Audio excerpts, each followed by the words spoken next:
এই যে দেখেন এখানে আমার মাচাঙ্গের নিচে অনেক পটল দেখা যাচ্ছে, কারণ এই পটলগুলো সব পাতার ভেতরে লুকায় লুকায় থাকে। আমি এই পাতাগুলো ছাঁটাই করে দেওয়ার পরে পটলগুলো দেখেন সম্পূর্ণ পটল এই যে মাচাঙ্গের নিচে দেখেন ঝুলায় ঝুলায় আছে। আমার এই পটল দেখে আমার এলাকার অনেক চাষি ভাই আমার এই পটলের চারা নেওয়ার জন্য বা কাটিং নেওয়ার জন্য করে সবাই আগ্রহী বা সবাই আমাকে বলছেন যে আমাকে পটলের চারা দিতে হবে বা কাটিং দিতে হবে, তারাও আমার এই পটল উৎপাদন করবে বা জমিতে লাগাবে।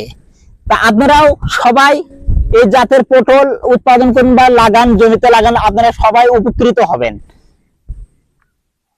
অনেক খরচা কম, আপনারা সবাই চেষ্টা করুন যে জাতের পটলটি লাগানোর জন্য করে।